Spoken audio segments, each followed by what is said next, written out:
The two games over the weekend for the Pelicans felt like the best of times and the worst of times, despite just barely holding on to a lead over the Denver Nuggets and blowing a double-digit lead to the Timberwolves. All we're seeing are positive signs for the Pelicans. I'll explain in today's episode of Locked On Pelicans. Let's go.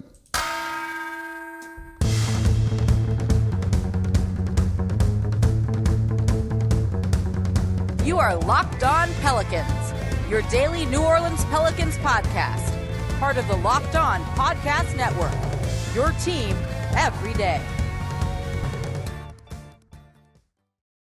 Welcome to another edition of Locked On Pelicans, the daily podcast covering your favorite team, the New Orleans Pelicans and NBA, part of the Locked On Podcast Network, your team every day, available wherever you get your podcasts and available on YouTube. I'm your host, Pelicans Insider, credential member of the media, Jake Madison, at NOLA Jake on Twitter, here with y'all on this Monday after the Pelicans go 1-1 over the weekend, a big win over the Denver Nuggets, a close loss where they blew a lead to the Minnesota Timberwolves, kind of two blown leads over the weekend here. I want to look at both these games in the larger context around the team because you can read this as glass half empty, glass half full, but I do think these are only positive signs for the Pelicans, and I want to break that all down for you and explain my thoughts on all of that. Today's episode of Locked On Pelicans is brought to you by PrizePicks, the easiest and most exciting way to play daily fantasy sports. Go to prizepicks.com/LockedOnNBA and use code, all lowercase, LockedOnNBA for a first deposit match up to $100. And of course, thank you for making Locked On Pelicans your first listen today and every day. We are here Monday through Friday, the Number One Pelicans podcast, coming to you, breaking down everything you want to know about this Pelicans team, the wins, the losses, the trade targets. We talked about Karl-Anthony Towns on Friday. He did have the game winner. We do it all here. So make sure you're subscribed wherever you get your podcast and become an everydayer. Listen Monday through Friday to the show. Support the channel that way as well. So let's get into the game against the Denver Nuggets and put this one in a little bit of context. I think can be important when looking at this game for the Pelicans. They were up big in this one. They were up big and they looked kind of dominant. At one point, they had a 20-point lead that started to kind of get evaporated as they got into the fourth quarter, and the Denver Nuggets, particularly behind Nikola Jokic, really came alive. But you saw the best of the Pelicans in this one, kind of the free-flowing, kind of fast-paced offense that Willie Green wants, and they looked at one point unstoppable. And this is coming after they completely dismantled the Dallas Mavericks on Tuesday. So you get a win over Dallas. You're really beating the Denver Nuggets, who are the number one team in the West. The Mavs are third. You look like you're in a very good position here, but it starts to kind of get whittled away. And you saw some of the issues for the Pelicans in the second half of this one. But look, they got a 20-point lead in the first place, and I think that's the kind of context that needs to be said here. You saw Zion Williamson and Brandon Ingram really coexisting in the first half of this game. Had a little bit of a two-man game going. You saw Zion feeding B.I., who was taking three-pointers. I think it was in the second half when he dished that cross-court pass to B.I., who took the open three-point jumper off of a back screen from Herb Jones. And it was just kind of everyone working really well together, kind of in the rhythm, in the context of the offense. And that was fantastic. It was exactly what you wanted to see from this team. They were flying. Herb Jones was doing some incredible things on defense, and it was the best version of themselves.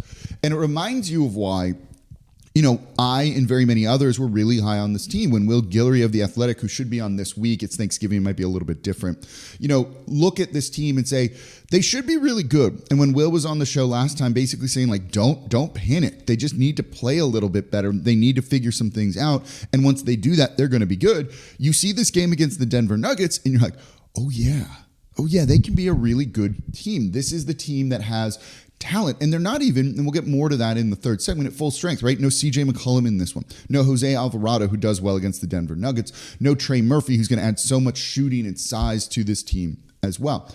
So good defense, great offense. Zion scoring 21 points in the first half. B.I. going off, hitting some big shots down the stretch too.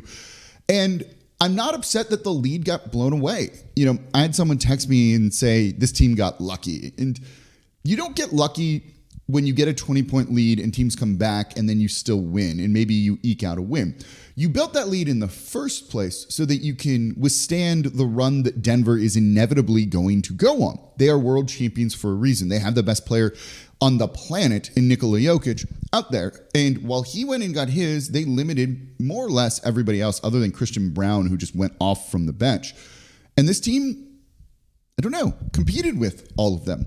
They're going to go on a run, right? You can use the cliche of it's a game of runs. Those things happen. You know, the Pelicans had some shooting luck in their corner in the first half as Denver, I think, made 3 threes and that was it. They didn't really get hot. They couldn't get going. Christian Brown and Reggie Jackson are the only 2 players that hit threes from them. They were 3 of 16, 18.8%, whereas the Pelicans shot 50%, 3 more threes than them theirs. They made 6. In the second half, you know, the shooting got a little bit better for the Denver Nuggets. They shot 30%, 29%, made 7 threes in the second half. So they more than doubled their production there. Once, you know, we say regression to the mean a lot. Regression goes both ways. It can go from bad to good or good to kind of the medium, right? It just gets down there whether you're above it or below it. And when Denver started to do that, they get back in the game. That's how it goes. That's why when you're looking at this and you're kind of leveraging statistics and other things like that, you have to factor all of that in, that if a team is shooting poorly, they're likely not going to shoot poorly all game, potentially. And they didn't. And it allowed them to kind of get back in it. But the Pelicans did a good job of withstanding those runs. And I think that speaks to kind of the mentality of this team, that, you know, to their credit with all of this, that they were able to handle all of that, grabbed big rebounds down the stretch, even when they were giving up wide open 3-pointers, which terrified me at the end of that game. But the people taking those 3-pointers are the ones you wanted taking those 3-pointers, right? I don't mind when Kentavious Caldwell-Pope is going to rip threes instead of it being Michael Porter Jr. or Nikola Jokic or something like that. That in general makes me feel kind of good about where the Pelicans were, how they were playing defensively. So I find this to be a very good win for New Orleans. And again, shows you they're capable of competing in the Western Conference with some of these top teams, even if they ended up blowing the lead a little bit and letting Denver, a very good team, get back in this one. Don't forget, they were up big time on Denver before. That's why you look at this game and you go, oh yeah, this is the Pelicans we were expecting. This is the Pelicans team we wanted to see, the team that we believed in, and has so much talent here even when they're short-staffed. When Zion's playing like that, when BI's playing like that. What I loved about it in this game is those 2 players, your star players, were who slammed the door shut on the Denver Nuggets. It was Zion, who didn't score any points in the second half till the final 5 minutes of this game, scored 5 points. BI, I think, had 4 in the fourth quarter as well. Both of them hitting big shots, doing exactly what they needed to do to close this game out and win it for the Pelicans. BI with 4 points there. Zion with 5 in the fourth quarter. That's exactly what you want to see. Those 2 guys carrying you to this victory, going up, getting rebounds, both of them fighting hard. Loved it. Good win. Good win. Simple as that. Against a very good team. You don't always win by 20.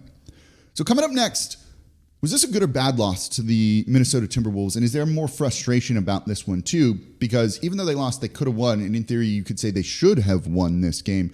Let's talk about that coming up here next in today's episode of Locked On Pelicans. Right now, though, I'm excited to tell you about PrizePicks, because PrizePicks is daily fantasy sports made easy. It's super simple. You pick 2 to 6 players, and you pick more or less than their stat projection that you see over at prizepicks.com. So maybe you feel Zion's going to go off tonight, Monday night, against the Sacramento Kings. So you take more than his 24.5 points. Scores 25, you win. And it's the most fun I've had. You can win up to 25 times your money on any entry this basketball season. Again, pick 2 players more or less than their projected stats. Also, if you're watching the show on Sunday, there's basketball and football going on. So you can now pick combo projections across both of those sports. So for example, you could take Joel Embiid tonight and Travis Kelce at a 10.5 combo of 3-pointers made plus receptions. And PrizePicks even offers injury insurance, a reboot policy. If you have a player who exits the game in the first half and does not return in the second, that player is rebooted. They're the only daily fantasy sports platform with an injury insurance policy. So go to prizepicks.com/LockedOnNBA and use code LockedOnNBA for a first deposit match up to $100. It's free money right there. Go to, again, get your $100 deposit match, up to $100 deposit match over at prizepicks.com/LockedOnNBA. Use code LockedOnNBA, all lowercase. PrizePicks is daily fantasy sports made easy. And thank you for making Locked On Pelicans your first listen today and every day. We are here Monday through Friday for y'all, the Number One Pelicans podcast, breaking down everything you want to know about this team, whether it's trade rumors, whether it's we have great guests on the show. We've had Will Guillory, Aaron Summers. Aaron was talking about how good Dyson Daniels has been. He looked great in all of these games. We'll probably do a show on him later in the week as well. We'll have shows all through Thanksgiving and everything here for you on Locked On Pelicans. If you want to support the channel, become an everydayer. Listen Monday through Friday. And if you see me out in public, or leave a comment down below that you are an everydayer of Locked On Pelicans. If you truly want to support the channel, become a Locked On Pelicans insider. The link is in the description down below. It's on a thing called Subtext. It's great. You can text me. You can interact with me. You got questions, shoot me a text. I'll respond to you. It's pretty great. It's the number one way to interact with me. Costs a little bit, $4.99 a month, but you get a 14-day free trial. You don't like it, just cancel it. We're here. Show's still free in 5 days a week for y'all. Okay, let's get into the next game. The loss to the Minnesota Timberwolves, 121-120, with Karl-Anthony Towns hitting a game-winning shot and then Brandon Ingram missing the game winner late as the game basically just ended. Little bit disappointing of a loss, but I want to put this one in context too. Minnesota is freaking good this year. Minnesota is really good. They're actually tied with Denver for the best record in the Western Conference at 9-3 after this one. So when you look at these past 3 games, the Pelicans played the top 3 teams in the Western Conference. They beat one of them handily in the Dallas Mavericks. They were up by 20 and held on to win against the Denver Nuggets. And you were up by 14 in the fourth quarter against the Minnesota Timberwolves. So while the Pelicans collapsed and lost this game, second night of a back-to-back, keep that in mind too, but I don't want to read too much into that. Well, these guys still are able to compete with the top teams. They didn't get blown out in any of these games. If you're looking for reasons to be glass half full, reasons for optimism, this is it. And in this game against the Timberwolves, no Zion Williamson due to rest. It's disappointing because you could easily say, hey, if Zion plays, they win this game. Doesn't quite work like that, but you're not necessarily incorrect in thinking that. So to see him rest, and this was a team decision with, as Willie Green said, communication from him. Look, they're all communicating. That's a good thing. Is disappointing. I've shifted, and maybe we all need to shift our expectations a little bit around this team. And that's kind of the larger context that I want to put this game into. Again, you're shorthanded. There's no CJ McCollum. There's no Zion Williamson. There's no Trey Murphy. Jose Alvarado got upgraded to questionable in this game, but didn't end up playing. All of that says if one of those guys is out there getting significant minutes, playing and playing remotely well, they could have won this game. I love that, right? Oh, and no Larry Nance Jr. in either of these two, right? Jeremiah Robinson Earl, who has been okay for New Orleans, don't get me wrong, isn't as good as Larry Nance Jr. is. You can imagine how much better this team can be, and we'll talk about that coming up next in the third segment here. But Herb Jones looked like a demon in this one again. 2 steals, 2 blocks, 13 points, 8 assists from him. He's back to making his 3-pointers. Brandon Ingram played unbelievably well in this game. 30 points, 7 rebounds, 4 assists. This was a game where he was going to need to shoulder the offensive load, and he went out and he absolutely did it. Got to the line, making 7-9, missing a key one down the stretch, took the final shot. A good shot for him. I didn't mind him taking that one. I had no issue with the look that they generated. Sometimes, again, cliche like we talked about in the first segment, it's a make or miss league, and he just happened to miss it. Valanciunas outplayed Rudy Gobert in this one. 26 points, 11 rebounds for him, 3 blocks. That was great. Overall, this team is playing very good basketball right now. And as I've said all season long, they're not close to even getting near their ceiling. So you can look at this loss and be like, it's annoying. They should have won. And yeah, they should have won this game. You were at home. You had a chance to win it. You committed 17 turnovers. That's been a problem for New Orleans at times this year after just 9 against the Denver Nuggets the game before. Cut down on some of that stuff. The offense definitely stagnated at times, but if you can figure some of this out, this team is good. They had a chance to beat the top 3 teams in the Western Conference. The West is stacked. And I very much believe in Minnesota. I watched a number of their games, and they did an unbelievable job against this team, really handling them, right? They limited Anthony Edwards to 23 points. Karl-Anthony Towns had his first good game in a real long time at 29. And that was the damage for the most part. Rudy Gobert's not going to beat you. The Pelicans outplayed this team until the very end, and they did it while they were short-handed. So as we look at the Pelicans in the context of this season, of these wins, these losses too, I had said and did a whole show on this that they needed to get out to a fast start, and I still agreed with that. Obviously, every team needs to get out to a fast start, by the way. You got to look at it over the course of the season too, and that it is a long season. And Jonas Valanciunas was saying this after the game of it's a long season. We're improving. We're getting better. We're going to feel really good about where we're going to be. I didn't necessarily have this Pelicans team competing for a top 3 seed. I thought maybe their realistic ceiling would be 4th seed in the Western Conference. But you look at some of these games, again, doing it shorthanded, doing it where Brandon Ingram and Zion Williamson aren't necessarily on the same page for some of these games and some of these moments. And they're being competitive and they're winning games. And they're doing this against healthy teams, right? Basically, everyone played almost for the Denver Nuggets. And, against the Minnesota Timberwolves, who are, again, a really good team, they went out and they were really competitive against a team that smoked them on the road earlier in the year.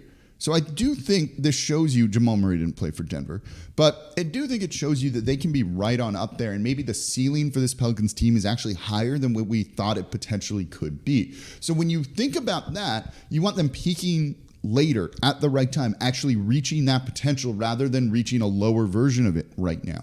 And I think they show that they can do it. When this team does get healthy, when they do get reps, they're going to be good. So yes, there was a 5-game losing streak in here with everything, but overall, I don't know. This stretch here makes me really optimistic. I'm going to be curious to see about the Kings tonight. Again, I think Zion will be playing. I think they have a chance to go out. 3 games in 4 nights is rough. They're thinking long-term about all of this because they know a game here does matter, yeah, but maybe save Zion for when also CJ McCollum is back and Trey's back, and when you can finally get everybody finally on the court together for the first time, build some of that chemistry. And if resting Zion in this game right now means you're going to be able to do that later, I think that ends up being the right move for the Pelicans. So it's disappointing to lose to the Timberwolves because you rest a player that, does he really need rest or not?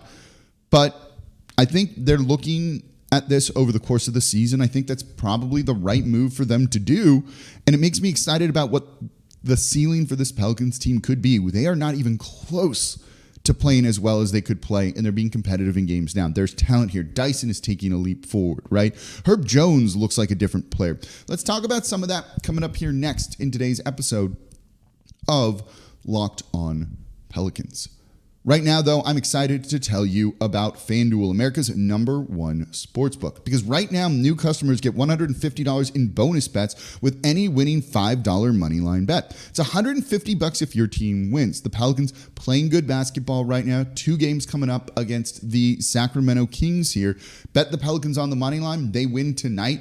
Not only do you win that bet, but you get $150 in bonus bets as well. So if you've been thinking about joining FanDuel, especially with it being Thanksgiving this week, tons of football on, college football, NFL, all of the action is out there. There's no better time than right now to join FanDuel. The app's super easy to use, wide range of betting options, including spreads, player props, over-unders, and more. So visit FanDuel.com/lockedon and tip off the NBA season, kick off the NFL season. FanDuel, official partner of the NFL and the official sportsbook of Locked On. And thank you for making Locked On Pelicans your first listen today and every day. We are here Monday through Friday for you all, breaking down everything you want to know about this Pelicans team, the Number One Pelicans podcast. It's a lot of fun here.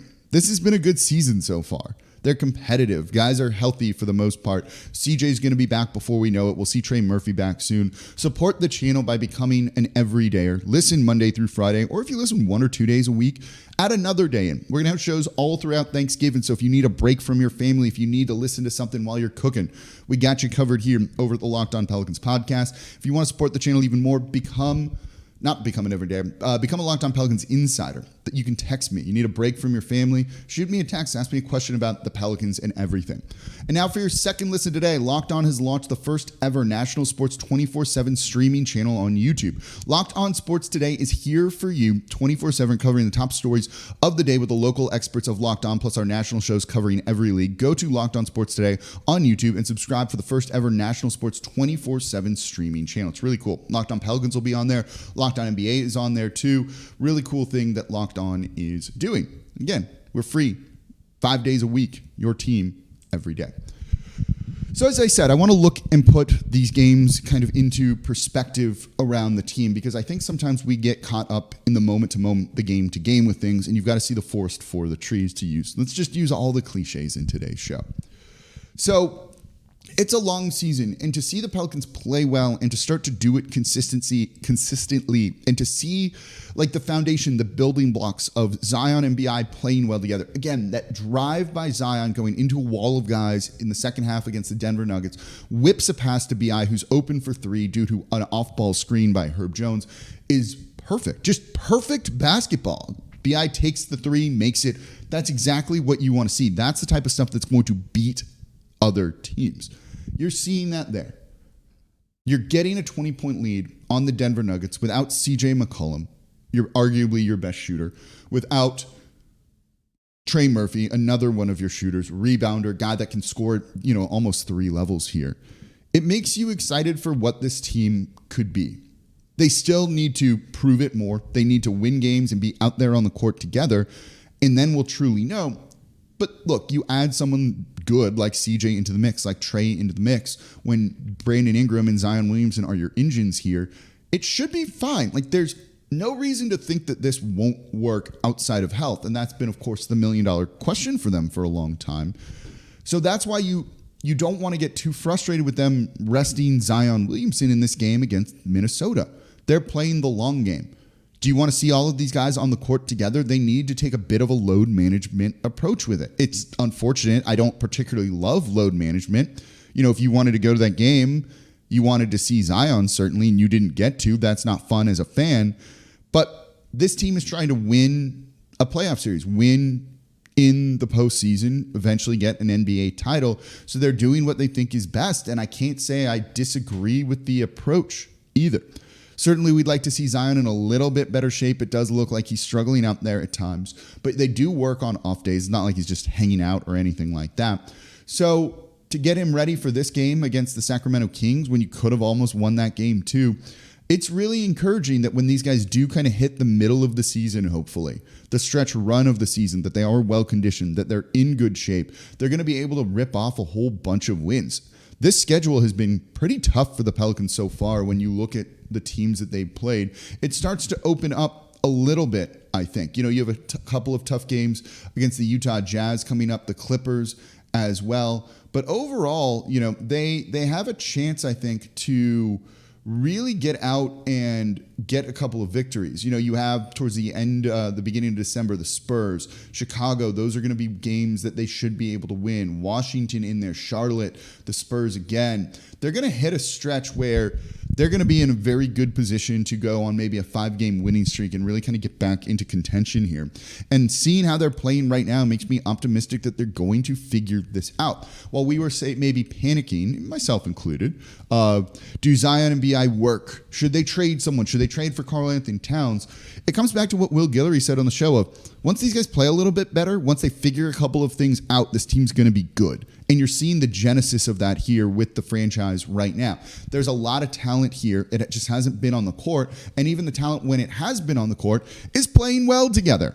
That's an exciting situation and should make you feel really optimistic about what this team can be, what their ceiling is. So I look at this weekend blowing a 20-point lead to the Denver Nuggets, having to claw and eventually scrape out a win, blowing a 14-point lead to the Minnesota Timberwolves, losing that game. It's all glass half full for me because it's a long season. what they're doing now is going to turn into wins, in the words of Willie Green, right? In February, in March. And that's when you also want them winning games too. And if they start winning more than losing during those periods of time, they're going to be a force to be reckoned with, I think, in the postseason. They've shown they can compete with Denver. They can compete with all of these top teams in the Western Conference. When it all clicks for them, no one's going to want to play this team. I'm excited about what the Pelicans can become. This weekend really kind of confirmed all that. Let me know. Do you agree or disagree? Let me know in the comments down below on YouTube or shoot me a text on the Locked On Pelicans Insiders group. And that's going to do it for this episode of Locked On Pelicans, part of the Locked On Podcast Network, your team every day. As always, I'm your host, Jake Madison, at NOLA Jake on Twitter. And I'll be back with y'all tomorrow to recap this game tonight against the Sacramento Kings.